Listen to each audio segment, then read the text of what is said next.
Assalamualaikum warahmatullahi wabarakatuh. Perkenalkan saya Fatih Anatollah dari kelompok A1 dengan NIM G0024-067. Sini saya akan membuat laporan praktikum anatomi koksidik 2 sesuai dengan skenario yang sudah diberikan. Baik, langsung saja kita masuk ke skenario yang pertama. Daniel adalah seorang siswa SMP. Ia sempat tertusuk paku saat bermain di lapangan dan hanya membilas dengan air mengalir. Setelah itu, ia mengaku sulit menggerakkan rahangnya dan terasa kaku. Ia tak bisa membuka mulutnya. Yang pertama, jelaskan tentang anatomi mandibula dan fungsinya secara lengkap. Yang kedua, jelaskan penyusunan muskulus masticalis beserta fungsinya dan inervasinya. Jadi, yang pertama kita masuk ke mandibula. Os mandibula merupakan tulang yang menyusun viscerocranium, memiliki tipe tulang irregular. Lalu untuk gambar preparatnya seperti berikut. Jadi pada sisi anteriornya kita melihat adanya processus coronoideus. Di mana processus coronoideus ini merupakan semacam tonjolan sebelah atas yang dia fungsinya nanti akan menjadi insersio dari musculus temporalis. Lalu di belakang processus coronoideus terdapat processus condylaris. Processus condylaris di sini dia sama seperti tonjolan. Di sini dia akan menjadi insersio dari musculus pterogoideus lateralis, dan juga ia akan jadi tempat melekatnya ligamen lateral dari articulatio temporomandibular. Lalu dia juga bersama dengan fossa mandibular miliknya os temporal, dia akan menjadi articulatio membentuk articulatio temporomandibularis. Lalu agak ke bawah kita turun, terdapat adanya ramus mandibula. Jadi di ramus mandibula ini terdapat facies lateral dan juga facies medial dari mandibula. Lalu di ramus mandibula ini juga terdapat angulus mandibula. Angulus mandibula merupakan pertemuan sudut yang dibentuk antara pertemuan margo posterior dengan margo inferior os mandibula. Pada angulus mandibula nanti terdapat adanya tuberositas pterygoide yang menjadi insersio dari musculus pterygoideus medialis. Lalu pada angos mandibula ini juga akan menjadi insersio dari musculus masseter. Lalu kita beralih ke tengah, di sini ada pars alveolaris. Jadi pars alveolaris ini merupakan eh, tempat origo dari musculus buccinator. Ia membentuk sudut yang disebut yang nantinya disebut arcus alveolaris. Lalu dia juga menjadi tempat perlekatan bagi gigi bawah kita. Lalu kita beralih ke linea obliqua. Linea obliqua nantinya akan menjadi origo dari musculus depressor anguli oris. Lalu di sebelah corpus mandibula terdapat foramen mental. Foramen mental nantinya akan dilalui oleh arteri nervus dan vena mentalis. Lalu pada bagian inferior terdapat tuberculum mental dan juga protuberansia mentalis. Jadi tuberculum mental itu merupakan sebuah tonjolan di mana pada mandibular terdapat dua tonjolan. Lalu protuberansia mental yaitu area segitiga yang agak naik. Dan mereka bertiga, satu tuh protuberansia dan dua tuberculum ini dia akan membentuk dagu kita. Lalu kita lihat dari sisi lateralnya. Pada sisi lateral di sini nampak adanya fovea pterygoidea. Jadi fovea pterygoidea ini terdapat dalam sisi medial dari processus condylaris. Di mana fovea pterygoidea ini dia akan menjadi tempat insersio dari musculus pterygoideus lateralis.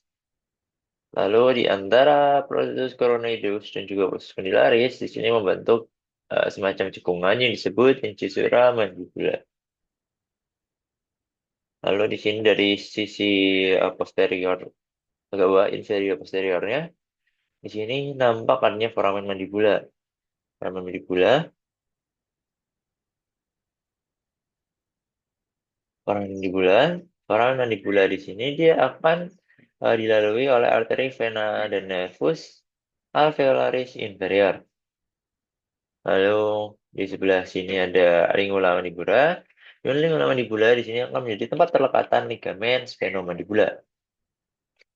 Lalu di sini ada tuberositas pterygoidea di sini terdapat pada angulus mandibula, di mana ini nanti akan menjadi tempat insersio dari musculus pterygoideus medialis. Dan di sini yang disebut arcus alveolaris. Lalu di sini ada symphysis mandibula, di mana dia nanti jadi origo dari musculus genioideus dan juga genioglossus. Lalu di sebelah sini ada linea mylohyoidea, di mana dia akan jadi origo dari musculus mylohyoideus. Dan juga di bagian bawah sini terdapat fossa digastrika, di mana dia menjadi origo dari musculus digastricus.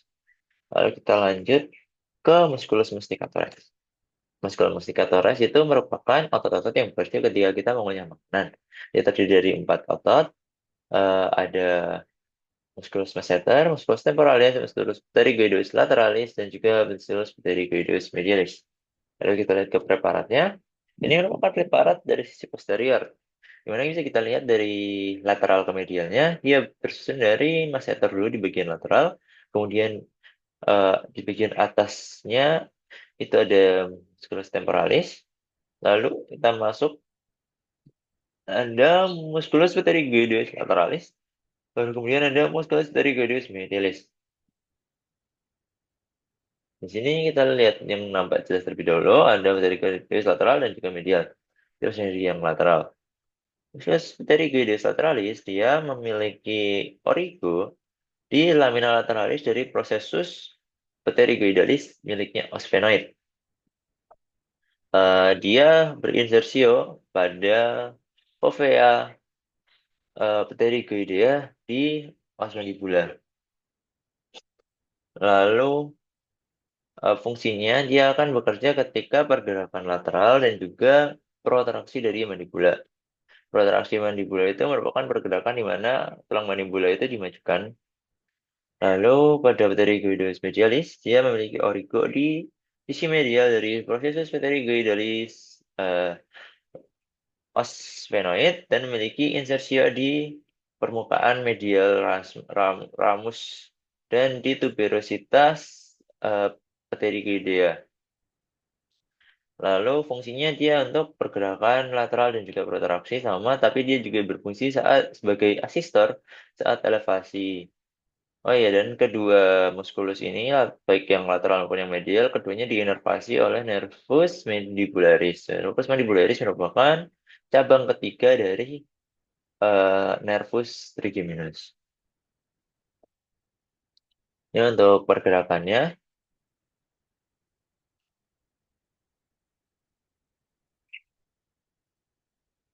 Ini yang pergerakan lateral. Ini yang pergerakan protraksinya. Dia maju. Ya, ini ke samping. Lalu kita lanjut ke berikutnya. Sini merupakan view lateralnya. Kita nampak ada musculus temporalis dan juga musculus masseter. Di mana musculus masseter di sini dibagi menjadi bagian yang superficial dan juga dibagi menjadi bagian yang profunda. Untuk musculus temporalis, dia memiliki origo di fossa temporalis. Lalu insersionya di processus coronoideus. Berfungsi saat elevasi mandibula dan juga retraksi mandibula. Lalu dia diinervasi oleh cabang dari nervus mandibularis, berarti sama diinervasi oleh cabang nervus mandibularis. Lalu untuk yang masseter, masseter di sini memiliki origo di bagian bawah arcus zygomaticus. Lalu untuk insersionya ada di lateral ramus mandibula dan di lateral processus coronoideus. Dia berfungsi untuk elevasi mandibula, diinervasi oleh nervus mandibularis juga. Nervus mandibularis cabang yang nervus mesentericus. Lalu kita lihat pergerakannya.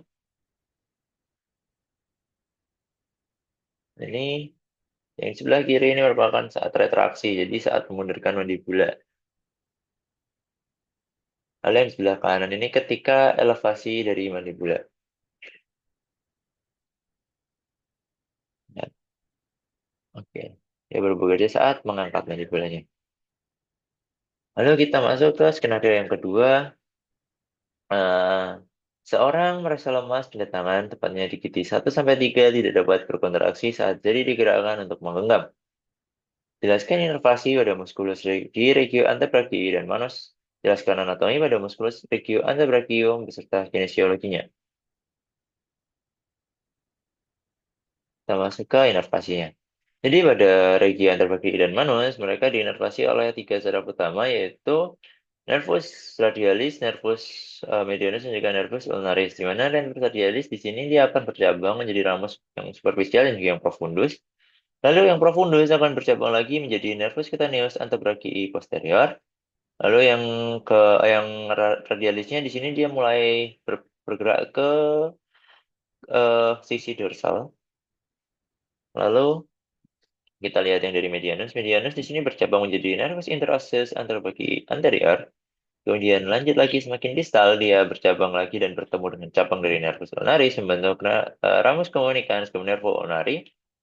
Kemudian dia mulai bercabang di bagian manus menjadi nervi digitalis palmaris communes dan nervi digitalis palmaris proprii. Dan nervus medianus merupakan nervus yang menginervasi di gigi 1 sampai 3, di mana tadi di gigi 1 sampai 3 pada skenario tersebut tidak bisa digerakkan. Berarti mungkin terjadi sesuatu, terdapat lesi pada nervus medianusnya. Lalu kita beralih ke nervus yang paling eh, lateralnya atau yang paling medial di sini. Itu ada nervi ulnaris. Nervi ulnaris di sini dia pada semakin distal, pada distalnya dia bercabang menjadi ramus dorsalis dan juga ramus palmaris. Kemudian saat masuk ke oh ya, lalu dia juga bercabang dan bertemu dengan cabangnya si medianus menjadi ada ramus communicans cum nervo ulnari. Kemudian dia mulai masuk ke regio manus bercabang menjadi ramus profundus, ramus superficialis, nervi digitalis palmaris communes, nervi digitalis palmaris proprii. Lalu kita masuk ke muskulusnya.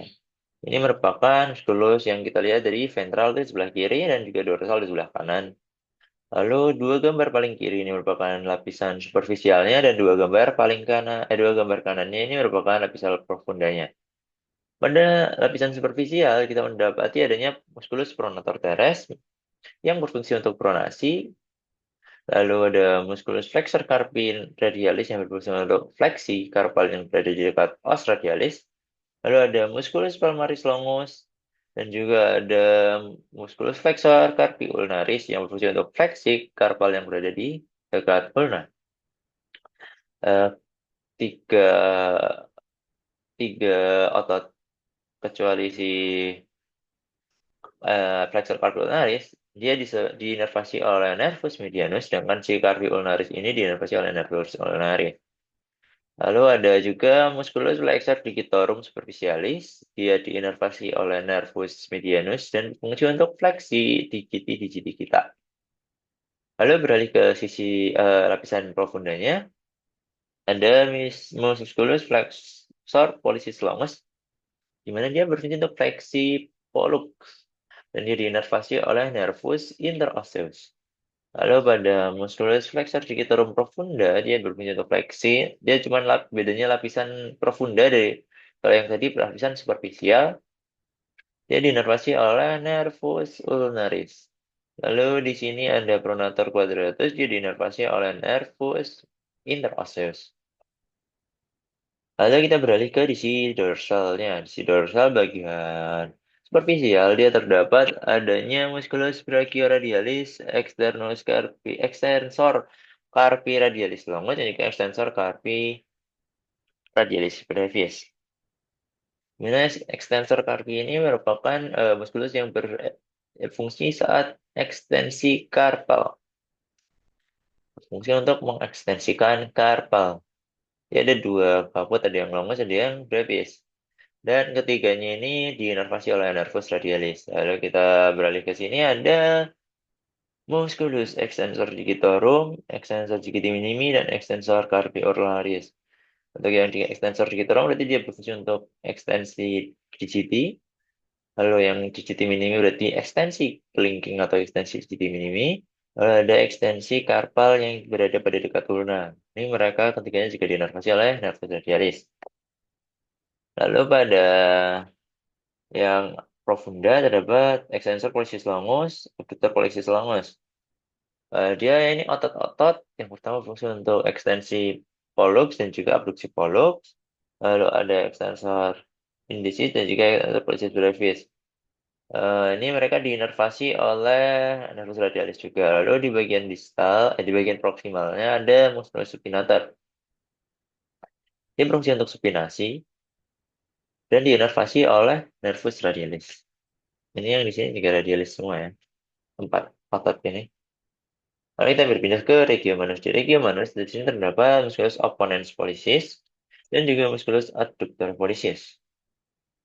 Mana musculus opponens pollicis dia diinervasi oleh nervus medianus. Kedua ini diinervasi oleh nervus medianus. Lalu kita bergeser ke digiti minimi. Ada musculus pectoris digiti minimi dan juga musculus opponens digiti minimi. Dia diinervasi oleh nervus ulnaris. Lalu di agak ke tengah ada muskuli interose dan juga muskuli lumbricalis. Keduanya juga diinervasi oleh nervus ulnaris. Lalu terdapat musculus palmaris yang juga diinervasi oleh nervus ulnaris. Lalu kita lanjutkan ke skenario yang ketiga. Seorang pria umur 23 tahun mengalami cedera lutut saat bermain futsal. Ia merasakan bunyi kerak dan lututnya terasa tidak stabil setelah kejadian. Setelah kejadian, lututnya membengkak dan sulit digerakkan. Yang pertama, jelaskan anatomi penyusunan artikulasi genu yang lengkap. Jelaskan ligamentum yang memperkuat artikulasi genu. Dan juga yang ketiga, jelaskan anatomi dari os femur. Termasuk ke artikulasi genu. Pada artikulasi genu, ini tampak dari lateralnya. Kita bisa melihat penyusunnya yang pertama ada os femur, os patella, dan juga os tibia. Lalu untuk ligamennya di sini ada ligamen quadratus femoris, kemudian dia akan menempel pada patella dan dilanjut jadi ligamen patella, kemudian menempel pada tuberositas tibia. Lalu pada sisi lateralnya ada ligamen kolateral tibial, yaitu ligamen antara os femur dengan os tibial. Lalu di bagian sini harusnya ada ligamen kolateral fibula. Lalu di bagian dalamnya sini terdapat semacam bantalan perantara antara femur dengan tibia yang disebut meniscus. Ini nanti ada meniscus lateral dan juga meniscus medial. Dia nanti, oh ya, lalu ada tiga artikulasi yang menyusun. Yang pertama ada artikulasio femoropatellaris antara os femur dengan patella, artikulasio meniscofemoralis antara meniscus dengan femur, lalu ada meniscotibialis antara meniscus dengan tibia. Lalu selain ligamen dan juga tulang, di sini kita mendapatkan yang namanya struktur bursa. Dan di struktur bursa itu merupakan struktur seperti kantung yang membantu mengurangi gesekan antar jaringan tubuh yang bergerak, seperti antara tendon dengan tulang, ligamen dengan tulang, tendon dengan ligamen, ataupun antar otot. Nah, berartikulasi genu di sini kita bisa lihat dari sisi anteriornya, kita bisa mendapati beberapa bursa. Yang pertama ada bursa suprapatellaris, bursa subcutanea prepatellaris, bursa subcutanea infrapatellaris, lalu ada bursa subtendinea inferior musculi bicipitis femoris, dan juga ada bursa infrapatellaris profunda. Lalu kita berpindah ke sisi posteriornya. Di sini ada bursa subtendinea lateralis musculi gastronemi. Kemudian ada bursa subtendinea medialis musculi gastrocnemi. Ini mungkin berada di bawah tendon dari musculus gastrocnemi yang ini kabut lateralnya, ini kabut medialnya. Lalu ada bursa musculi semimembranosus. Lalu di sini ada yang tadi itu ada subtendinea inferior yang berada di atas fibula. Lalu di sebaliknya ada recessus subclopital. Lalu di bagian sini menempel pada tibia, di sini ada bursa anserina.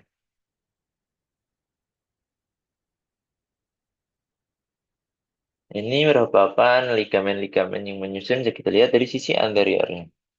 Kita bisa melihat adanya tiga ligamen. Yang pertama ada ligamen transversum venus di sini. Lalu ada ligamen cruciatum anterior di sini atau ACL, anterior cruciatum ligamen. Lalu di sini ada posterior cruciatum ligamen, itu disebut PCL. Lalu itu merupakan macam-macam penyusun dari artikulasi genu dan juga ligamen-ligamennya. Lalu kita beralih ke anatomi dari Alzheimer. Jadi di sini kita punya yang dari sisi anterior dan juga posteriornya. Sebelah kiri ini merupakan sisi anterior, sebelah kanan merupakan sisi posterior. Yang bisa kita lihat untuk membedakan itu yang pertama adanya ini pada korpusnya. Kalau di anterior dia halus, terdapat macam-macam linea dan juga tuberositas. Lalu kita mulai dari sisi proksimalnya. Di sisi proksimal terdapat caput femur, di mana caput femoris dia nanti akan bersendi dengan acetabulum membentuk eh, sendi oskokse, artikulasio okokse di oskokse.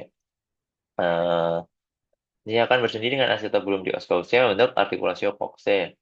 Lalu sebelah sini ada trochanter mayor. Trochanter mayor dia nanti jadi insersio dari musculus gluteus minimus, gluteus medius, eh, musculus obturator internus, musculus gemellus, musculus piriformis.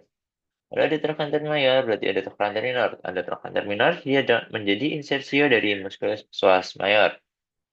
Lalu trochanter mayor membentuk fossa yang dinamakan fossa trochanterica. Yang mana fossa trochanterica ini akan menjadi insersio dari musculus obturatorius externus.